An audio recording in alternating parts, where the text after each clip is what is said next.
વાર્તા સાંભળવી ગમે? તો આજે તમને ગીજુભાઈ બધેકાની વાર્તા સમડીમાં એ વાર્તા કહું છું. એક હતો જેઠાલાલ. એને હાથે એક ગુમડું થયું. જેઠાલાલ રોજ વેદ પાસે જાય અને દવા કરે, પણ કેમે કરીને ગુમડું ફૂટે નહીં. એકવાર જેઠાલાલ વેદ પાસે જતો હતો, ત્યાં રસ્તામાં એક સમડી મળી. સમડી કહે, જેઠાભાઈ, જેઠાભાઈ, આ તમારા હાથે શું થયું છે? જેઠાલાલ કહે, જુઓ ને બહેન, આ કેટલાક દિવસથી ગુમડું થયું છે.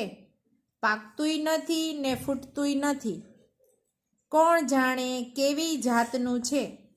સમડી કહે, અરે એમાં તે શું છે? ગુમડું હું ફોડી આપું, પણ એમાંથી જે નીકળે એ મારું. જેઠાલાલ વિચાર કરવા લાગ્યો કે ગુમડામાંથી તે વળી શું નીકળવાનું હતું. પાક નીકળશે અને પરું નીકળશે. એમાં સમડી કાંઈ ખાટી જશે નહીં. એમ ધારીને એણે કહ્યું, ઠીક, જે નીકળે તે તમારું. એકવાર મારું દુઃખ મટાડો. સમડીએ તો ચાંચ મારી ઝટ દઈને ગુમડું ફોડી નાખ્યું. ત્યાં તો એમાંથી એક રૂપાળી દીકરી નીકળી. દીકરી આપતા જેઠાલાલનો જીવ તો ન ચાલ્યો, પણ શું કરે? સમડી સાથે વચને બંધાયો હતો. છેવટે કચવાતા મને જેઠાલાલે સમડીને દીકરી આપી. સમડી તો દીકરીને એના માળામાં લઈ ગઈ. મોટા માળામાં સમડીએ એને રાખી. સમડીએ એનું નામ ચૂટકી પાડ્યું. સમડી તો ચૂટકીને કાંઈ રાખે, નીત નવું ખાવાનું લઈ આવે, પહેરવા ઓઢવાના કપડાં ને લુગડા ઘરેણાં લઈ આવે ને રાજી રાજી રાખે. ચૂટકીને કોઈ વાતની કચાશ નહીં. એકવાર ચૂટકી કહે, માં, મને ચંદનહાર પહેરવાની હોશ થઈ છે. સમડી કહે, ઠીક દીકરી, કાલે ચંદનહાર લઈ આવું, પણ લઈને આવતા કદાચ 2-4 દિવસ મોડું થઈ જાય. ચંદનહાર તો કોઈક રાજાને ઘેર કે મોટા નગર શેઠને ત્યાં હોય. મોડી આવું તો મૂંઝાઈશ નહીં. ચૂટકી કહે, ભલે. સમડી તો ચંદનહાર લેવા ઉડી. 1 દિવસ થયા, 2 દિવસ થયા, 3 દિવસ થયા, પણ ક્યાંય ચંદનહાર હાથ ન આવે.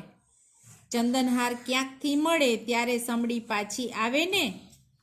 ચૂટકી તો માળામાં બેઠી બેઠી સમડીમાંની રાહ જુએ છે. આજ આવશે, કાલ આવશે એમ કરતી વાટ જોડતી બેઠી છે. ત્યાં તો એક રાજાનો કુંવર શિકારે નીકળેલો.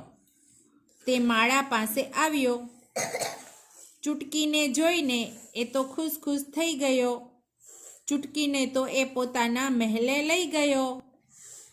ચોથો દિવસ થયો, ત્યાં તો સમડી ચંદનહાર લઈને આવી, પણ માળામાં તો ચૂટકી જ ન મળે. સમડીને થયું, ચૂટકી ક્યાં ગઈ હશે? એણે તો ઘણા સાદ પાડ્યા, પણ ચૂટકી આવી નહીં. સમડી તો રોવા માંડી. ખૂબ ખૂબ રોઈ. ધ્રુસકે ને ધ્રુસકે રોય, પણ ચૂટકી ક્યાંથી આવે? એ તો રાજાના કુંવર સાથે મહેલમાં રમતી હતી, ખાતી હતી ને મજા કરતી હતી. સમડી તો રોઈ રોઈને થાકી. પછી કહે, ચાલને ક્યાંક ગોતું. સમડી તો ઉડી. દરેક ઘરને છાપરે જઈને બેસે ને બોલે, મારી રૂપાળી ચૂટકીને, મારી રાધિકાને કોણ હરી ગયું? કોણ જીતી ગયું? કોણે દીધા વનવાસ? સમડી તો ગામે ગામ ફરે અને છાપરે છાપરે બેસીને આવું બોલે. એમ કરતાં કરતાં જે ગામમાં ચૂટકી હતી તે ગામમાં સમડી આવી અને રાજાના મહેલની ઉપર જ બેસીને બોલી, મારી રૂપાળી ચૂટકીને, મારી ચૂટકીને કોણ હરી ગયું, કોણ જીતી ગયું, કોણે દીધા વનવાસ. હિંડોળા ઉપર બેસીને ચૂટકી ખટક ખટક હિચકતી હતી અને કાને સંભળીનો અવાજ આવ્યો.